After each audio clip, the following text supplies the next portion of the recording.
Aujourd'hui, Dieu te dit, ne sois pas une Agar.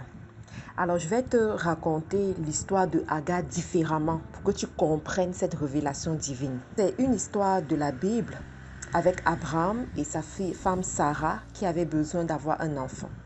Cependant, Sarah, à un moment donné, s'est découragée parce qu'il faut savoir que Dieu leur avait fait la promesse qu'ils allaient enfanter. Mais à un moment donné, Sarah était trop pressée.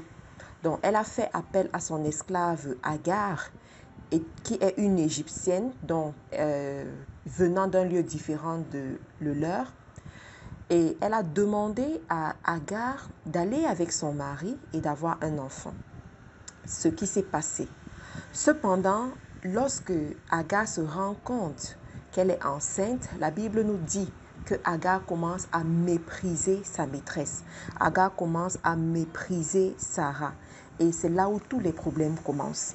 Cependant, aujourd'hui, je dois vous enseigner quelque chose par rapport à l'histoire d'Agar. Dieu te dit aujourd'hui, ne sois pas une Agar. Dans notre vie, qui sont les Agar? Les Agar, ce sont ces personnes que tu récupères sous ton aile. Ces personnes que tu laves, que tu aides, que tu soutiens, dont tu ouvres les portes de ta maison, tu ouvres les portes de ton entreprise, tu ouvres les portes de ce qui te tient à cœur. Tu les permets d'entrer dans tes parvis. Tu leur permets de voir ta faiblesse. Tu leur permets de voir ta nudité, si on peut même dire ça comme ça. Tu leur permets de voir ce qui te fragilise. Tu les mets en contact avec ce qui te rend fort.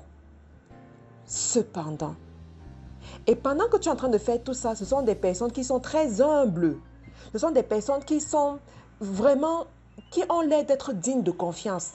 Ce sont des personnes très calmes, qui te suivent, qui donnent l'impression de te soutenir.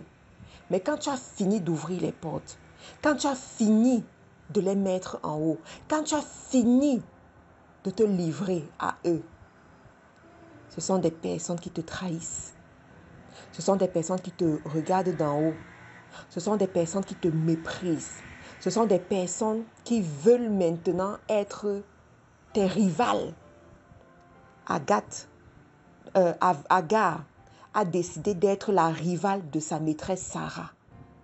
Agar a décidé d'aller en guerre contre Sarah, sa maîtresse, celle qui lui a fait confiance. Alors, ce qui a attiré mon attention dans cette histoire, je me suis posé la question de savoir pourquoi Sarah a choisi Agar. Est-ce qu'il n'y avait pas d'autres servantes? Est-ce qu'il n'y avait pas d'autres personnes? Étant donné qu'Abraham était un homme riche, un homme influent. Donc, il te faut de la jugeote pour comprendre que Agar n'était pas la seule servante. Sarah aurait pu prendre une autre servante. Mais pourquoi est-ce qu'elle a choisi Agar? Et je vais te poser la question de savoir, est-ce que tu peux faire confiance avec ton précieux trésor à n'importe qui? Est-ce que tu peux confier même ton enfant à n'importe qui? Est-ce que tu peux confier ce qui te tient à cœur à n'importe qui? Est-ce que tu peux te livrer à n'importe qui? Est-ce que tu peux ouvrir ta bouche, exprimer ce qui te ronge, ce qui te fait mal à n'importe qui? Le bon sens te fait répondre il faut que cette personne soit une personne de confiance. Il faut que cette personne se soit montrée digne de ta confiance. Alors ça veut dire que Agar avait montré aux yeux de sa maîtresse, aux yeux de Sarah, qu'elle était digne de confiance avant de tomber enceinte. Agar était dans les bonnes grâces de Sarah. Sarah avait pleinement confiance en elle. Sarah savait que Agar ne pouvait pas la blesser, ne pouvait pas la poignarder dans le dos. Sarah savait que Agar allait porter cet enfant et essuyer ses larmes. Sarah avait confiance à Agar. J'aimerais te poser la question, combien de fois as-tu eu confiance aux gens qui t'ont poignardé après? Combien de fois as-tu ouvert les portes de ta maison aux personnes qui t'ont poignardé après? Combien de fois as-tu laissé ton mari avec des personnes qui t'ont poignardé après? Combien de fois as-tu montré les secrets de ton business aux gens qui t'ont poignardé après? Combien de fois as-tu fait confiance aux gens avec tes secrets et ils t'ont poignardé après? Ça, c'est les hagards. C'est les hagards qui font ce genre de choses. Tu les élèves, tu leur fais confiance, ils t'amagouillent. Ils font comme si tu étais leur reine. Mais lorsqu'ils ont la possibilité de te mettre à terre, ils ne réfléchissent pas par deux fois. Ça, c'est les hagards. Et Dieu te dit aujourd'hui, évite d'être une hagard. Évite de marcher avec les hagards. Si tu lis bien ce passage de la Bible, tu vas voir, lorsque Sarah se rend compte que Agar la méprise, elle va auprès de son mari, elle se plaint. Et elle a dit une chose qui a attiré mon attention. Elle a dit que Dieu soit juge entre toi et moi. Et son mari a répondu, fais d'elle ce que tu veux. Oh my God. La suite, vous connaissez ce qui s'est passé. Fais d'elle ce que tu veux. Et la Bible nous enseigne qu'après, Agar a commencé à errer dans le désert. Errer dans le désert. Combien de fois on a vu ce genre de personnes qui ont atteint la montagne, qui sont arrivés au sommet en poignardant quelqu'un, qui sont arrivés au sommet en trahissant d'autres personnes, commencer à errer dans la vie. La vie, c'est des principes. Si tu respectes les principes, tu verras ce qui va arriver dans ta vie. Mais je crois que Dieu nous enseigne ce genre de choses parce qu'il nous amène à des hauteurs. Et il nous amène à ces hauteurs pour qu'on reste à ces hauteurs et qu'on transmette cela à nos enfants. Mais il y a des principes à respecter. Un jour, il y a un jeune garçon qui est venu me voir et il me dit, Marthe Karine, j'ai travaillé avec mon grand frère. J'ai vu comment est-ce qu'il s'approvisionne. Il faisait un certain business que je ne veux pas dire ici. Et le business marchait sauvagement bien. Il a travaillé avec son frère pendant 2 ans. Il a vu les fournisseurs de son frère. Il a vu comment attirer les clients pour qu'ils viennent acheter ce genre de produits. Il a vu tous les dessous. Qu'est-ce qu'il faisait? La force de son frère. Il vient me voir avec sa fiancée.